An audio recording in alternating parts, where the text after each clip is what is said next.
If you're someone who's emotionally aware, considerate, and capable of seeing more than one side of a situation, you're often described as easy to be around, adaptable, and mature.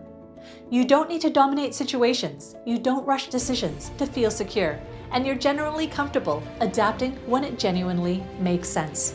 These qualities are usually seen as signs of growth and maturity. So when life starts reflecting back experiences where people push, overstep, or quietly decide things for you, it can feel confusing and even frustrating.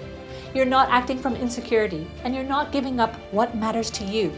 So why does this pattern keep repeating? What's rarely talked about is the energetic cost of staying open for too long, and how not choosing can slowly work against you, even when your intentions are clean. The answer isn't that you need to become harder or less understanding. It's that there's an energetic cost to not choosing. Let's get started. Flexibility is often framed as a virtue, especially for people who are emotionally aware and self-regulated. You can adapt, you can compromise, and you don't need things to go your way in order to feel safe or validated. On the surface, that looks like maturity, and in many ways, it is. But flexibility is also the ability to adapt after a direction has been set. Direction is what tells life and other people where you're actually going. The problem is that many thoughtful people stay in flexibility before a direction has been clearly established. A simple way to see this is in everyday situations. Imagine someone says, "I'm happy with whatever," but they say it often and in many situations. Even if they genuinely mean it, the pattern communicates that outcomes can be shaped externally. Over time, others stop checking in, not out of disrespect, but because there's no clear reference point. Life works the same way. When you stay open, neutral, or undecided, even thoughtfully, the energetic message isn't openness, it's a lack of anchoring, and unanchored energy doesn't move things forward.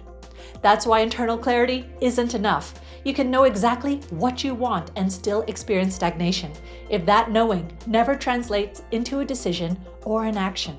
Because energy only organizes reality when it's expressed through choice and movement. Once a direction is set, flexibility becomes powerful. You can adjust without losing yourself and adapt without being overridden. Without that anchor, flexibility turns into energetic leakage, and leaked energy is exactly where life and other people start interfering. Life doesn't respond to what you understand internally. It responds to what you choose and embody externally.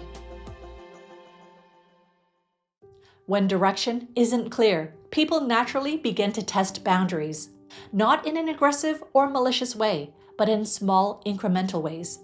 A suggestion will turn into an assumption, and a request turns into expectations. Decisions start happening around you rather than with you. You can see this in everyday situations. In a group conversation, the person who speaks with the most clarity, not necessarily the loudest or the smartest, often ends up guiding the direction.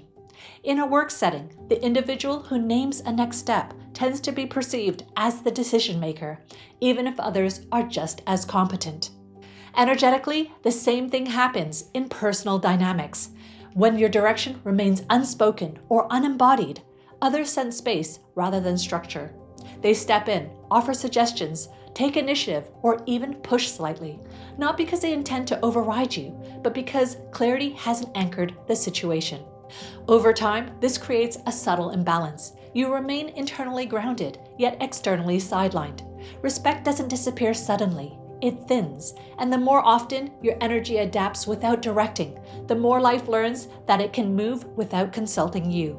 This is why people who are emotionally intelligent and self-contained are often surprised when they're not met with the same consideration they extend. The issue isn't their capacity, it's the absence of a visible line for others to align with. There's a stage in growth where emotional awareness, empathy, and understanding are essential. They teach you how to regulate yourself, relate to others, and move through the world without reactivity. For many people, these lessons take years to integrate. But once they're embodied, repeating them doesn't lead to expansion. It leads to stagnation. Imagine learning how to balance on a bicycle. At first, all your attention is on staying upright. But if you never start pedaling forward because you're focused on maintaining balance, you never actually go anywhere. The skill becomes a holding pattern. Energetically, this is what happens when someone stays in accommodation long after it's done its job. The system becomes stable, but it stops moving. Life responds by introducing friction, resistance, or external pressure, not as punishment, but as a prompt to evolve.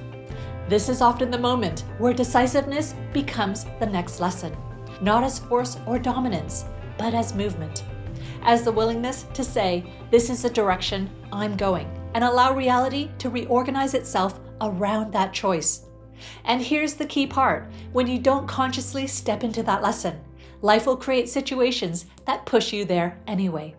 People become more demanding, circumstances feel less cooperative, the environment starts insisting on clarity because clarity is what's missing.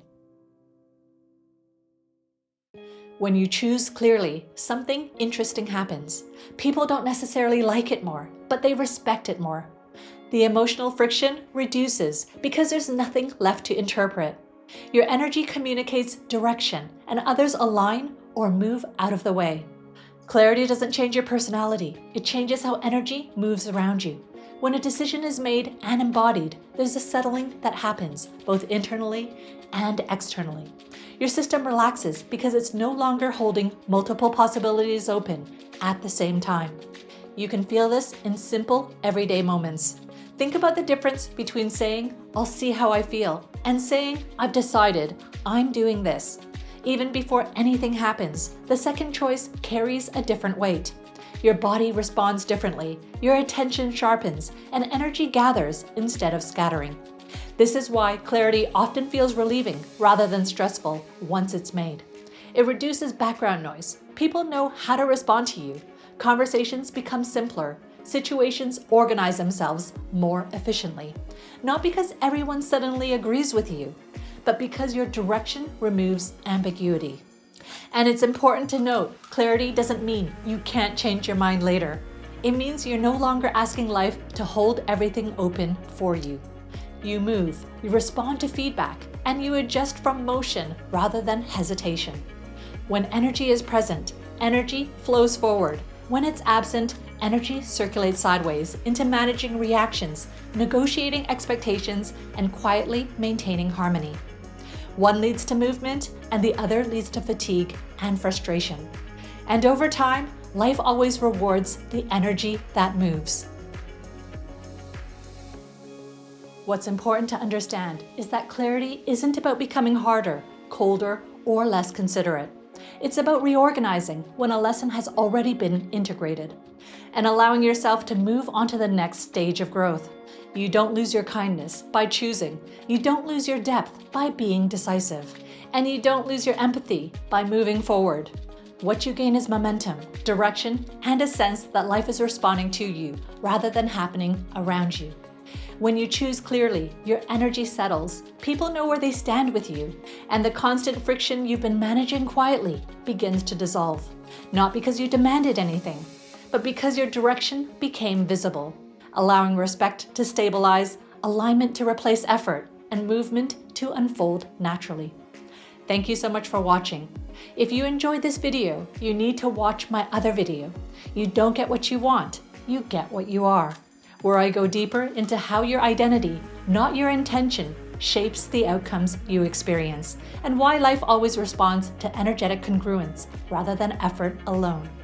Until next time, choose clearly, move forward, and always stay inspired.